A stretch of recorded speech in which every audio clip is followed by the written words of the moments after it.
कि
गुरुजी इतना समय हो गया आते आते, लेकिन ज्ञान क्यों नहीं लगता। बच्चे को 1 साल में 1 क्लास पास करनी होती है, चाहे वो पहली क्लास हो या 12वीं। समय एक ही रखा जाता है। ऐसे नहीं कि वो 12वीं में हो गया तो उसको 12 साल मिलेगा 1 ही साल। इसी तरीके से जब मनुष्य आध्यात्मिक ज्ञान में आता है तो उसे यहाँ से भी पास होना होता है। जैसे अभी राजेश बाबू ने बताया, बिल्कुल दुरुस्त बताई सारी बातें, कि ब्रह्मज्ञानी गुरु के संग में रहना, बैठना, खाना, चलना किसी तप योग साधना से कम नहीं है। इंसान कहेगा इससे अच्छा तो मैं जंगलों में रह सकता हूँ, पहाड़ों में रह सकता हूँ, वीरानों में रह सकता हूँ, लेकिन ब्रह्मज्ञानी गुरु के साथ रहना बहुत मुश्किल हो जाता है। क्योंकि ब्रह्मज्ञानी गुरु हमारा अंतर से भला चाहते हैं और उनका उद्देश्य, लक्ष्य यही होता है कि जो कोई भी उनके पास आता है वो अपना आत्म साक्षात्कार कर ले। अगर हलवाई के पास दूध जाएगा तो उसके साथ क्या करता है? क्या उसको सिर्फ देखता और निहारता ही रहेगा? उसको चूल्हे पे भी रखेगा और उसको गर्म करना शुरू करता है, और गर्म करते करते उसको हिलाते हिलाते वो खोया बन गया। अगर किसान बीज पे तरस खाए, बोला नहीं भैया इसको धरती में अगर मैंने दबा दिया तो ये मर जाएगा, इसको श्वास नहीं मिलेगी, इसका अस्तित्व मिट जाएगा, लेकिन किसान ये सब चीज़ें नहीं सोचता। वो इससे भी ज़्यादा उसका भला सोचता है, वो हलवाई भला सोचता है। माँ बाप कितना भला सोचते हैं अपने बच्चे का। अपने ऊपर कष्ट ले लेंगे, तकलीफ़ ले लेंगे, परेशानियाँ ले लेंगे, हर तरीके से एडजस्ट कर लेंगे। कितने कितने साल हो जाएंगे वो कपड़े नहीं खरीदेंगे, कितनी तरह की इच्छाओं से वो अपने आप को हटाते रहेंगे, लेकिन अपने बच्चों के प्रति वो बड़ा स्नेह भाव रखते हैं कि इनको वो सब खुशियाँ मिले, इनको सब वो प्यार मिले। तो कठोर भी होते हैं, तो वो उनके भले के लिए गुस्सा करते हैं, उनके भले के लिए कहते हैं। अच्छे से अच्छी पढ़ाई का, घर का, वर वधू का इंतज़ाम करते हैं, अच्छे से अच्छे उनके लिए हर चीज़ें रखते हैं वो, इसलिए ताकि उनका जीवन और भविष्य उज्जवल बने। किसान इसीलिए उस बीज को धरती माता की शरण में भेजता है कि जो मैं नहीं कर सका वो धरती माता करे। इसी प्रकार वो हलवाई, वो गृहिणी, उस तत्व के साथ भलाई ही करते हैं कि हम उतना नहीं कर पाए, लेकिन अग्नि माता के शरण में जब ये तत्व जाएगा तो ये और महंगा हो जाएगा और स्वादिष्ट हो जाएगा और खुशी मिलेगी और अच्छा लगेगा। इसी प्रकार जब हम ब्रह्मज्ञानी गुरु के शरण में आते हैं तो हमें तपाते हैं ताकि हमारा जीवन उज्जवल बन सके, हमारा भविष्य उज्जवल बन सके। आखिर ऐसा कितने वर्ष लग गए कि ज्ञान नहीं लग रहा, वाणी नहीं लग रही, गाली लग गई, अपमान लग गया, निंदा लग गई, नुकसान लग गया, दुख लग गया, तकलीफ लग गई, परेशानी लग गई, लेकिन वाणी और ज्ञान नहीं लगा। यही प्रश्न उस व्यक्ति का था अपने गुरु के प्रति। तो गुरु ने कहा कि तुम सुबह जल्दी आना, सत्संग शुरू होने से पहले मैं तुम्हारे सभी प्रश्नों का उत्तर एक ही बात में दूंगा। शिष्य सुबह जल्दी गया, पहुंचा, गुरु को प्रणाम किया, दंडवत, और अपना प्रश्न रखा और गुरु ने कहा जल्दी से चलो, नदी किनारे चलते हैं, वहीं पे तुम्हारे प्रश्न का उत्तर है। शिष्य ने कहा कि ऐसा वहाँ कौन सा उत्तर रखा होगा, क्योंकि समय बहुत बीतता चला गया। अगर 8वीं में बच्चा 8-10 बार रह जाए तो बड़ा अच्छा नहीं लगता है, उसे एक ही बारी में पास करनी पड़ेगी। सालों साल हो जाते हैं आते आते, हमें भी अच्छा नहीं लगता है, लेकिन हम करें तो करें क्या,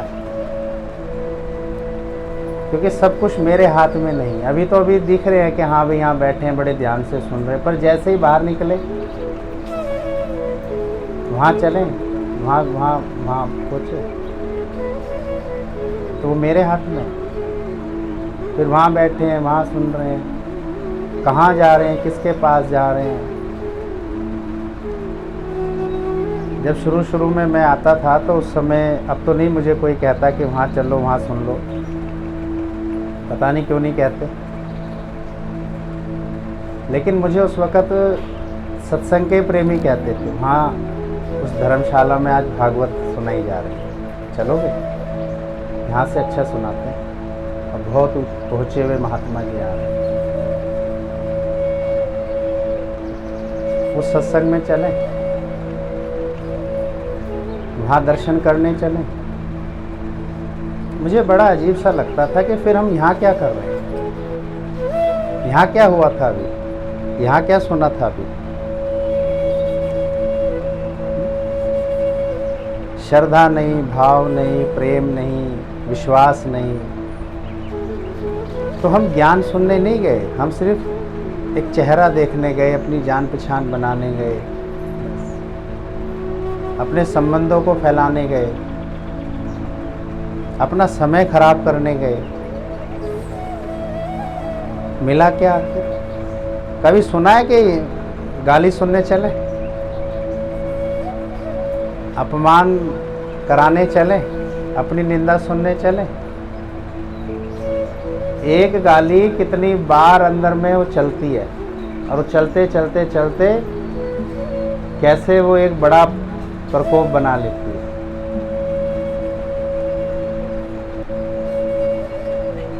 अब जब वो व्यक्ति गया गुरुजी के साथ, तो गुरुजी ने कहा कि चलो स्नान करते हैं। तो उसने कहा मैं तो स्नान करके आया हूँ। बोला कोई बात नहीं, माँ गंगा है, उनके चरणों में जाते हैं, स्नान करेंगे। वो किनारे पे ही पानी के छींटे लगाने लगा, तो गुरुजी ने कहा चलो थोड़ा और आगे चलते हैं। घुटने तक, कमर तक पानी आ गया। गुरुजी ने कहा थोड़ा और आगे चलते हैं, अच्छे से डुबकी लगाएंगे। तो व्यक्ति को कुछ नहीं पता था कि उसके साथ क्या होना है। अब और आगे गया, और आगे गया। गुरुजी ने कहा और आगे चलो। बोला गुरुजी नाक तक पानी आ गया है, अब इससे आगे गए तो डूब ही जाएंगे। तो गुरुजी ने झट से उसकी गर्दन पकड़ी और पानी में डूबी। अब उसकी सांस फूलने लगी। बोला गुरुजी बचाओ बचाओ बचाओ। बोला क्या होगा? बोला मैं मर जाऊंगा, मुझे बचाओ, छोड़ दो मुझे, छोड़ दो। अब उसको लगा कि अब प्राण पकड़े उड़ने ही वाले हैं। तब गुरुजी ने जब छोड़ा तो उसकी श्वासें फूल गई थी और उसे कुछ होश नहीं आ रहा था, चक्कर से आ रहे थे, अंधेरा सा हो रहा था। 3-4 मिनट बाद जब उसको होश आया तो उसने कहा, गुरुजी ये आप मेरे साथ क्या कर रहे थे? आपने तो मेरे प्रश्न का उत्तर तो दिया नहीं और मेरे साथ आपने ये क्या कर दिया? मेरे प्राण निकल जाते तो गुरुजी ने कहा, यही तेरे प्रश्न का उत्तर है कि जिस वक़्त मैंने तुझे डुबोया था उस वक़्त तेरा ध्यान कहाँ था?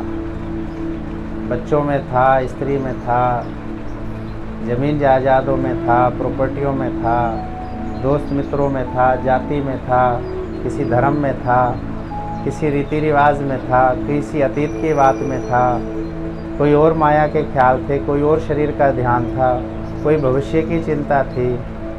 क्या था तेरे अंदर? बोला, गुरुजी मेरा तो ध्यान प्राण में था और मेरा ध्यान कहीं नहीं था। तो बोला, प्राण का ध्यान तुझे एकदम से लगा कैसे? बोला, गुरुजी वो तो स्वाभाविक है कि इंसान को प्राण ही प्यारे होते हैं और जब प्राण फंस जाते हैं कहीं पर तो वो सबसे पहले अपने प्राणों को ही छुटाता है। और प्राण है तो जहान है और जहान है तो फिर सब कुछ है, और प्राण ही नहीं है तो क्या जहान है? कौन किसको पूछता है? प्राण निकलने की देरी है, कौन किसको पूछता है? भाई ना बंधु ना सखा, ये सब शास्त्रों में कहा जा रहा है, रोज़ बताया जा रहा है, गुरुओं की वचनवाणी से सुनते हैं। उन्होंने तो और भी अच्छा कहा है कि जो शरीर साथ में आया वो भी साथ नहीं दे रहा है। तो बोला, गुरुजी मेरा ध्यान तो प्राण में था, पर आपने मेरे साथ ऐसा करा क्यों? मेरी तो बहुत श्रद्धा विश्वास आप में है। तो गुरुजी मुस्कुराने लगे। बोला, सब दिखावा है तेरा। अगर श्रद्धा विश्वास भाव प्रेम सच्चाई ईमानदारी होती तो इतना वक्त नहीं लगता है। वक्त समय लगना का मूल कारण यही है कि हमारी मंशा ही नहीं है। ये ज्ञान तो बड़ा दिव्य ज्ञान है। जब अर्जुन को 18 दिन में लग गया, गीता भगवान को 6 दिन में लग गया, राजा परीक्षित को 1 हफ्ते में लग गया, उनको लग गया जिनके पास इतना धन धान्य और इतनी योग्यता और काबिलियत और बुद्धिमत्ता है। तो हम मनुष्यों को इसीलिए समय लगता है कि हमारे ध्यान चारों तरफ फैले पड़े हैं, चारों तरफ भटके पड़े हैं, एक समय में एक तरफ ध्यान ही नहीं है। जब तक मनुष्य पूरी एकाग्र चित्ता से ध्यान ही नहीं रखेगा, ध्यान से ही नहीं सुनेगा, तो वो क्या पाएगा? फिर तो आ रहा है जा रहा है, आ रहा है और जा रहा है। न श्रद्धा है, न विश्वास है, न भाव है, न प्रेम। बोला, जब तुझे सिर्फ अपने प्राण का ध्यान आया, जैसे कोई व्यक्ति को जेल हो जाती है तो उसका सारा ध्यान अपनी बेल कराने में जाएगा, कहीं और नहीं जाएगा ध्यान। जैसे किसी व्यक्ति की दुर्घटना ऐसी घट गई कि वो अस्पताल में है, तो उसका सारा ध्यान किस तरफ जाएगा कि मैं कब डिस्चार्ज हो जाऊँ, मैं कब जाऊँ यहाँ से। तो उस वक़्त उस व्यक्ति का ध्यान कहाँ और चीज़ों में नहीं है कि डिस्चार्ज में ध्यान। बच्चे जब स्कूल जाते हैं तो इतनी खुशी स्कूल जाने की नहीं होती जितनी खुशी स्कूल से आने की होती है। आप कभी भी नोट करना, मैंने कई बार देखा जा जाके कि जब ये बच्चे स्कूल जाते हैं और जब ये 1 बजे छूटते हैं तो ऐसे लगता है जैसे पूरा कोई ज़िंदगी जहान मिल रही है इनको। आइसक्रीम भी खाते हैं खुशी के मारे, कहीं कुलचे भी खाते हैं, कहीं ब्रेड पकौड़ा भी खाते हैं, दोस्तों से भी मिलते हैं, बड़ी ऐसे एंजॉय करते हुए जाते हैं। तो वो खुशी, वो आज़ादी, वो लम्हे, वो मिलना, वो तभी इंसान पा सकता है जब वो खुद चाहे। जब तक कोई खुद ही नहीं चाहेगा तो मैं क्या कर सकता हूँ, कोई और क्या करेगा। अब ज्ञान तो संजय ने भी सुना, धृतराष्ट्र ने भी सुना और अर्जुन ने भी सुना। ये 3 जन थे जो एक समय एक वक्त पर सुन रहे थे। संजय टेलीकास्ट कर रहा था, उस समय की वो सैटेलाइट थी, और धृतराष्ट्र उसको लाइव सुन रहे थे। देख तो सकते नहीं थे पर सुन रहे थे। और बड़ा अच्छे से संजय व्याख्यान कर करके बता रहा था। लेकिन क्या धृतराष्ट्र को ज्ञान लगा? ज्ञान तब लगा जब सारी घटनाएं दुर्घटनाएं घट गई और कुछ हाथ में नहीं रहा। तब व्यास जी ने कहा अब भी मौका है, अब भी मौका है। जीवन को वानप्रस्थ और सन्यास की तरफ ले जाओ अगर भला चाहते हो तो, नहीं तो 84 का फेरा मिलेगा। फिर उन्होंने एक सन्यासी का जीवन व्यतीत करा। तो मनुष्य का जो समय लगता है वो उसकी खुद की ही कमजोरियों से लगता है, गुरुओं से नहीं लगता। अगर मनुष्य चाहे कि हाँ मुझे ज्ञान लगे तो उसके लिए कोई आवश्यकता नहीं है विद्वान होना, बहुत पढ़े लिखे होना, बहुत कुछ उसे आना। सिर्फ और सिर्फ इतना ही समझना है कि मुझे 84 के फेरे से बचकर अपने प्रभु के धाम जाना है। जिस प्रकार उस व्यक्ति को ये क्षीणभंगुर श्वास से ये जीवन इतना कीमती लग रहा था कि उसको बचाना है, कि गुरुजी मेरे को बचाओ, मेरे को छोड़ दो। इसी प्रकार अंदर की भावना ऐसी बन जाए कि ये 84 का फेरा ना मिले और मैं अपने प्रभु के धाम चला जाऊँ। और ये कब पॉसिबल होगा? जब उसकी खुद की दृढ़ इच्छा और दृढ़ संकल्प होगा। नहीं होगा तो मैं किस किस के पीछे कहाँ कहाँ जाता रहूँगा और क्या क्या देखता रहूँगा और क्या क्या बोलता रहूँगा। जीवन सबका अनमोल है। माँ बाप कहाँ तक बच्चों की चौकीदारी करेंगे? वो पत्नी कहाँ तक जाएगी उसके पीछे पीछे? वो पति कहाँ तक जाएगा और कब तक जाएगा? ऐसे ही गुरु कब तक जाएंगे?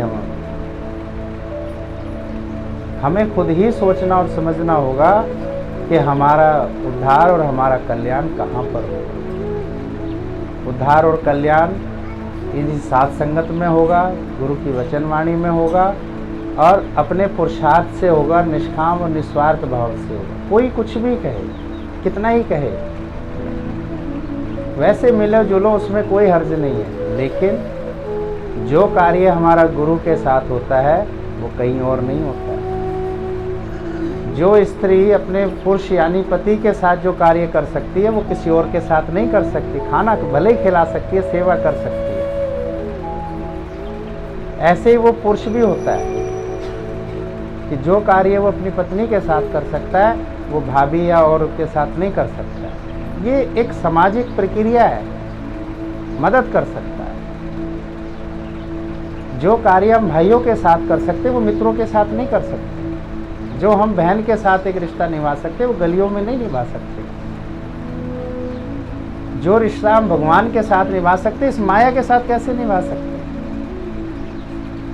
ठीक है, जाना है, आना है, खाना है, कमाना है, वो एक अलग बात होती है। लेकिन जो अपना अंतर भाव है, अंतर हृदय है, वो तो मालिक के शरण में ही जाएगा। वो कहाँ उसको दर दर भटकाना है क्या? तो क्या बना जीवन? मन बना है मधुसूदन के लिए, मालिक के लिए, और ये तन बना अपनी घर गृहस्थी, बालक बच्चे, व्यवसाय, नौकरी करने के लिए।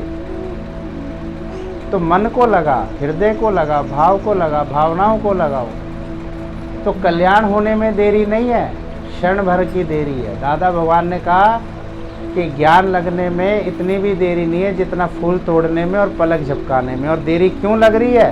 कि उसकी खुद की श्रद्धा और भाव नहीं है।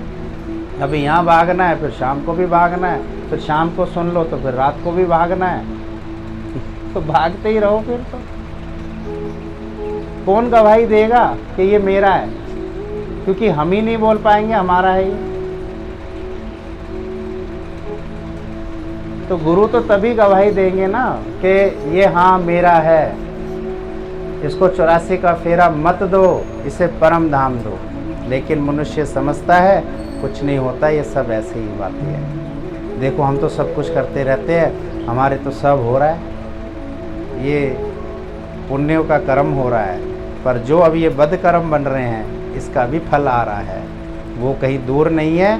समय समय पर इंसान को सब कुछ मिलता है। तो इसलिए अपना लक्ष्य, उद्देश्य, अपनी अंतर्भावनाएं, अपनी भाव, श्रद्धा और प्रेम और विश्वास किसी एक चौखट पे रखो और उस चौखट को नमन करके अपनी यात्रा को शुरू करो। शुक्राना। जीवन में ज्ञान क्यों नहीं लग पाता है? कृष्ण भगवान की जय, माधव भगवान की जय। जीवन में ज्ञान इसलिए नहीं लग पाता है कि हमारा ध्यान बहुत जगह भटक जाता है और हम ज्ञान को इतना महत्व भी नहीं दे पाते हैं जितना हम माया को देते हैं, मैं और मेरे को देते हैं। हम अपने शरीर को मानते हैं, इसलिए हमारा जीवन में ज्ञान नहीं लग पाता है। अगर हम ज्ञान में ध्यान लगाएं तो जरूर हम ज्ञान लाएंगे। जय श्री कृष्ण।